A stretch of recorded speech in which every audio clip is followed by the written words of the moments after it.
नमस्कार दोस्तों, लक्ष्मी ज्ञान साधना चैनल में आपका स्वागत है। दोस्तों, कुछ ऐसी गुप्त बातें होती हैं जो हमें किसी को कभी भी नहीं बतानी चाहिए। आपको शायद यकीन नहीं होगा, पर अक्सर घर में अशांति का कारण हम स्वयं ही होते हैं। हम इस बात को देख पाएं या ना देख पाएं, पर यही सत्य है, क्योंकि जाने अनजाने में हम खुद ही अपनी वो बातें दूसरों को बता देते हैं जो हमें हमेशा गुप्त रखनी चाहिए।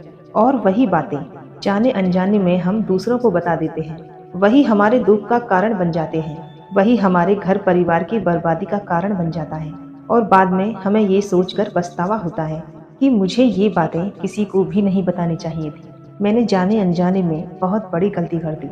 दोस्तों, आज हम आपको ऐसी कथा सुनाने वाले हैं जिसे सुनने के बाद आपको 8 ऐसी बातें पता चलेंगी जो जीवन में कभी किसी को नहीं बतानी चाहिए। दोस्तों, आपको बता दें कि इन 8 बातों के अलावा अगर आपको लगे कि कोई और भी बातें हैं जो मुझे बताना चाहिए, तो वो बातें आप कमेंट में ज़रूर लिखें। दोस्तों, आगे बढ़ें। आप इस ज्ञानवर्धक कहानी में खो जाएं। उससे पहले यदि आप भगवान कृष्ण को सच्चे मन से चाहते हैं, तो कमेंट में जय श्री कृष्ण अवश्य लिखें और साथ ही इस चैनल को सब्सक्राइब अवश्य कर लें और इस वीडियो को पूरा अंत तक ज़रूर देखें।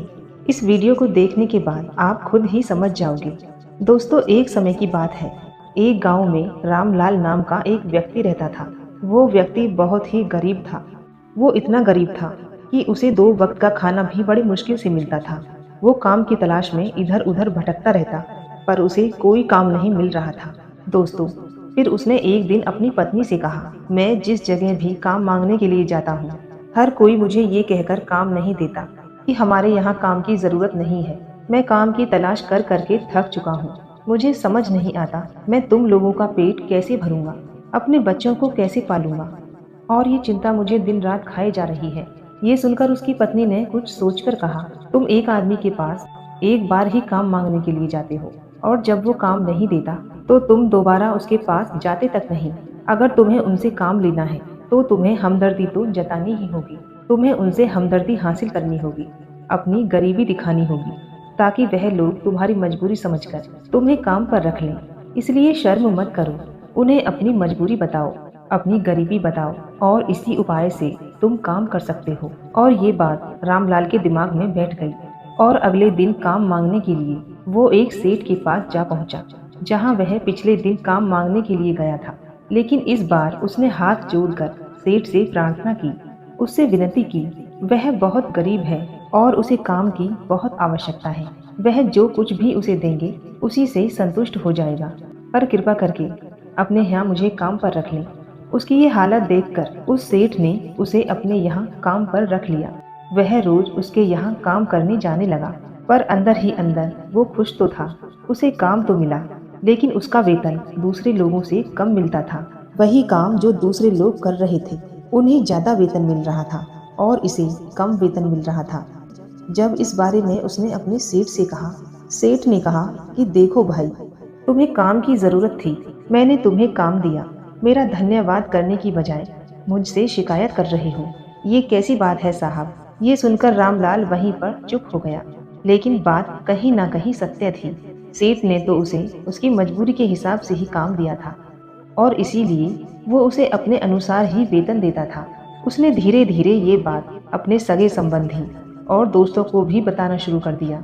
उसका मालिक उसे कितना वेतन देता है। दोस्तों, समय बीतता गया और रामलाल पूरी लगन के साथ अपना काम करता रहा, लेकिन अब परिस्थितियां बदलने लगी थी।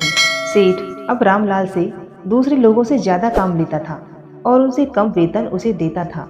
ये बात रामलाल के मन को बहुत ठेस पहुंचाती थी। वो दूसरों से ज्यादा मेहनत कर रहा है और उनसे कम वेतन पा रहा है। इससे उसके आत्मसम्मान को बहुत गहरी चोट पहुंची। अब धीरे धीरे उसका मन अपने काम से हटने लगा। उसका मन काम में लगता ही नहीं था। दोस्तों, जाहिर सी बात है कि ऐसी जगह किसका मन लगेगा जिससे आदमी को अपने आत्मसम्मान से फैसला करना पड़े। इसीलिए जल्दी ही रामलाल ने अपना काम छोड़ दिया और वह घर पर आकर खाली बैठ गया। अब उसके पास घर का खर्च चलाने के लिए भी पैसे नहीं बचे थे। इसीलिए उसने अपने सगे संबंधियों और अपने दोस्तों से सहायता मांगना शुरू कर दिया। लेकिन उसके दोस्त सामने तो उसे दया का पात्र समझते थे, उसे दिलासा देते थे उसे दिलासा देते थे, लेकिन पीछे से उसका मजाक उड़ाते थे। वो कहते, कितना बेवकूफ है, सेठ ने इतना काम लिया, बेचारे को पैसे भी नहीं दिए, कल हमारा भी पैसा वापस कर पाएगा, इसकी ऐसी हालत है, काम तो उसके पास कुछ है नहीं, पैसा कहाँ से ला कर देगा। और इसी वजह से रामलाल की हालत दिन पर दिन खराब होती जा रही थी। दोस्तों, आपने एक बात को अपने गांव या समाज में देखा होगा, यदि आपके पास पैसे हैं, अच्छी नौकरी है, तो 10 लोग आपके हाल पूछने आते हैं, पर यदि आपके पास कुछ नहीं है तो आपको अपने भी आपको नहीं पूछते। यही हाल रामलाल का था और इसी वजह से रामलाल की हालत दिन पर दिन खराब होती जा रही थी। अब वो दिन रात तनाव में रहने लगा था। वही दोस्त, सगे संबंधी उसे अपने होने का दिखावा करते थे। वो उसे दया का पात्र समझ रहे थे। उन्हें उसके ऊपर तरस आ रहा था। सब लोग आकर उसे ज्ञान तो बहुत देते थे, पर उसकी आकर कोई सहायता नहीं करता था। दोस्तों, अक्सर ऐसा ही होता है। ज्ञान देने वाले तो बहुत मिल जाते हैं, लेकिन मदद करने वाले कितने लोग मिलते हैं। दोस्तों, फिर एक दिन रामलाल को पता चला, पास के गांव में एक साधु महात्मा आए हुए हैं, जो बहुत ही ज्ञानी हैं। रामलाल इतना तनाव में था, उसे कोई रास्ता नजर ही नहीं आ रहा था। इसीलिए जाने अनजाने वो उस साधु के पास पहुंच जाता है। वहां पहुंचकर वो सीधे उनके पैरों में जाकर गिर जाता है। वो रोते रोते उन्हें अपनी सारी स्थिति बताता है। वो बताता है कि किस तरह उसके सेठ ने उसका फायदा उठाया है और उसके सगे संबंधी उसके साथ कैसा व्यवहार रखते हैं। सारी बात सुनकर साधु ने उसे चुप करते हुए कहा, ये सारी समस्याएं तुम्हारी बुद्धिहीनता, तुम्हारी मूर्खता के कारण उत्पन्न हुई हैं। अगर तुम्हारे अंदर विवेक होता तो इनमें से एक भी समस्या तुम्हारे मन को दुखी नहीं कर सकती थी, लेकिन तुमने अपने अभिव्यक्ति के कारण, अपनी मूर्खता के कारण खुद ही अपने रास्ते में कांटे बिछा दिए। पर उदास मत हो, आज मैं तुम्हें 8 बातें बता रहा हूँ, जो भूल कर भी किसी को मत बताना। और इन बातों का अनुसरण करते हुए तुम बाहर से मिलने वाले दुखों को तो दूर कर सकते हो, जो बेवजह तुम्हारे मन में पनपते रहते हैं। साथ ही तुम एक हंसी खुशी जिंदगी भी जी सकते हो। तो सुनो मेरी पहली बात, जो किसी को नहीं बतानी चाहिए, वो है हमारी मजबूरी। अपनी मजबूरी का दिखावा करके दूसरों का दया पात्र बनके उनकी सहायता लेने की गलती कभी मत करना।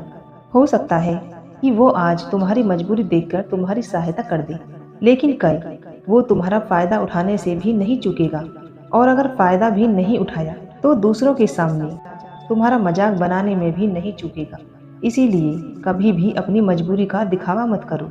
अगर घर में 2 रोटी है, भले ही सूखी रोटी है, तो वही खाकर सो जाओ, लेकिन दूसरों को इसके बारे में भनक तक नहीं लगनी चाहिए।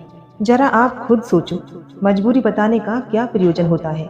एक इंसान का या तो दूसरों से सहानुभूति हासिल करना चाहता है या उनसे कोई आर्थिक मदद चाहता है, लेकिन अगर दोनों ही परिस्थितियां आप देखें तो दूसरा आदमी तुम्हारा फायदा उठाने से नहीं चूकेगा, और अगर वो फायदा भी नहीं उठाएगा तो अपनी नज़र में तो वो आपको मूर्ख ही समझेगा, और दूसरों के सामने तो आपका मजाक ज़रूर बनाएगा। इसीलिए अपनी मजबूरी के बारे में किसी को मत बताना। दूसरी बात जो किसी को भी नहीं बतानी चाहिए, वह है अपने अतीत की गलतियाँ और भविष्य की रणनीतियाँ। यदि किसी दूसरे को बताते हैं, उसका क्या प्रभाव होगा, वो गलत या ठीक तो नहीं की जा सकती। जाहिर है उन्हें बताने का क्या प्रयोजन रह जाता है। आप अपने अंधेरे पक्ष को खुद दुनिया के सामने बता रहे हो, खुद अपनी गलतियाँ दूसरों के सामने बता रहे हो। दूसरों की नज़र में आपका एक चरित्र खराब हो जाएगा, वो भविष्य में हमेशा आपको उसी नज़र से देखेगा। इसीलिए किसी भी आदमी की नज़र में अपना चरित्र घटित मत होने दो। आप व्यर्थ में ही भविष्य की रणनीतियाँ दूसरों के सामने बता रहे हो। जो लोग आपके काम का हिस्सा ही नहीं है, उनके सामने अपने भविष्य की रणनीतियाँ बताने से क्या फ़ायदा। वो लोग आपकी सहायता तो नहीं करेंगे, लेकिन आपकी भविष्य की रणनीतियों में बाधा जरूर बन सकते हैं। आप खुद अपने विवेक का इस्तेमाल करिए और सोचिए कि आपके साथ भी ऐसा हुआ है कि आपने अपने भविष्य की रणनीति किसी को बताई हो और वह कामयाब ही ना हुई हो। मेरी तीसरी बात जो कि किसी को भी नहीं बतानी चाहिए, वो है अपने घर की बातें। जो भी हमारे घर के अंदर आपस में बातचीत होती है, हमारे माँ बाप के साथ, हमारी पत्नी के साथ, हमारे बच्चों के साथ, वो बातें परिवार तक ही सीमित रहनी चाहिए। अगर आप इन बातों का दूसरों के सामने ढिंढोरा पीटते हो तो दूसरों को आपके घर में घुसने का मौका मिल जाता है और वो उसका फायदा उठाने से कभी नहीं चूकेंगे और वो आपके परिवार के सदस्यों को आपसे दूर लेकर जाने की कोशिश करेंगे। हम समाज में देखते हैं कि हम अपने घर के झगड़ों को कम करने के लिए उन झगड़ों को अपने पड़ोसियों, अपने सगे संबंधियों को बता देते हैं, लेकिन इससे आपको सहायता कभी नहीं मिली होगी, बल्कि आपके घर की लड़ाई झगड़ा और ज़्यादा बढ़ गए होंगे और ये जाहिर है और बढ़ेंगे। अगर आप अपने माँ बाप की बात दूसरों को बताएंगे तो आपके माँ बाप को बुरा ही लगेगा कि हमारा बेटा हमसे बताए बगैर दूसरों को ये बातें बता रहा है। इसीलिए अपने घर की बातें, अपने घर की लड़ाई झगड़ा किसी को नहीं बताना चाहिए। अगली बात जो किसी को नहीं बतानी चाहिए वो सुनने में बहुत अजीब लग सकती है, लेकिन उसका सत्य भी मैं आपको बताऊंगा। अपनी आमदनी किसी को मत बताना। दोस्तों, अपनी आमदनी ना बताने के पीछे क्या वजह हो सकती है कि आप अपनी आमदनी अपने दोस्तों को बता देते हैं, तो जब आपके दोस्तों को ज़रूरत पड़ेगी तो वो सिर्फ आपको ही याद करेंगे, क्योंकि उनको पता है कि आपकी आमदनी ज़्यादा अच्छी है तो आप ही उनकी मदद कर सकते हैं, और इसीलिए ज़्यादा लोग आपसे सहायता मांगेंगे। और जब आप उनकी सहायता नहीं करेंगे तो वह सोचेंगे इस आदमी के पास पैसे हैं, मेरी सहायता कर सकता है, लेकिन ये सहायता नहीं कर रहा है, और इसीलिए आपकी आमदनी दोनों दोस्तों के बीच झगड़े का कारण हो सकती है और लोग मजाक उड़ाएंगे। और आमदनी ज़्यादा होगी तो सहायता मांगेंगे, तो अपनी आमदनी बताने की कोई ज़रूरत नहीं है। अगली बात जो मैं आपको बताने वाला हूँ उसे गांठ बांध लेना और किसी को यह बात मत बताना। अपनी कमज़ोरी और अपनी ताकत अक्सर इंसान को पता नहीं होता है उसकी कमज़ोरी या उसकी ताकत क्या है। यदि आपको अपनी कमज़ोरी या ताकत पता है तो पहली बात तो आप बहुत ही बुद्धिमान आदमी हैं, और दूसरी बात आपको ये बातें किसी से शेयर नहीं करनी है, क्योंकि आपकी कमज़ोरी दूसरों को पता चल गई तो आपकी कमज़ोरी का फ़ायदा उठाएंगे, और अगर आपकी ताकत पता चल गई तो वही ताकत आपकी कमज़ोरी बन जाएगी, क्योंकि वह ताकत दूसरे आदमी को पता है और वह ताकत की तौर भी ढूंढ ही लेगा। अपनी कमज़ोरी और अपनी ताकत अपनी पत्नी या अपने पति को भी नहीं बताना चाहिए, क्योंकि उसके बाद आपको हमेशा डरते हुए रहना पड़ेगा। दोस्तों, अगली बात वो साधु जी बताते हैं जो किसी को भी नहीं बतानी चाहिए, वह है अपने मित्र, अपने शत्रु के बारे में बताना। आप अपने मित्रों के बारे में अगर दूसरे लोगों को बताएंगे तो वह आपके मित्रों के साथ अपने घनिष्ठ बनाकर आपको धोखा दे सकता है। आपके गहरे मित्रों को आपसे दूर करने का प्रयास कर सकते हैं। आम आदमी ऐसा नहीं करता, लेकिन आपके दुश्मन ऐसा करने की कोशिश कर सकते हैं। और दूसरी तरफ आपके शत्रु का भी किसी को भी नहीं पता लगना चाहिए, क्योंकि आज जो आपका मित्र है कल आपका दुश्मन हो गया तो वो आपके दुश्मन के साथ ही मिलकर आपको परास्त कर सकता है, आपको धोखा दे सकता है। इसीलिए अपने सबसे अच्छे दोस्तों को भी उनके बारे में कभी मत बताना। अगली और आखिरी बात बताता हूँ कि जब तुम दान करते हो तो दान के बारे में भी किसी को मत बताना, नहीं तो दान करना व्यर्थ हो जाता है, बेकार हो जाता है।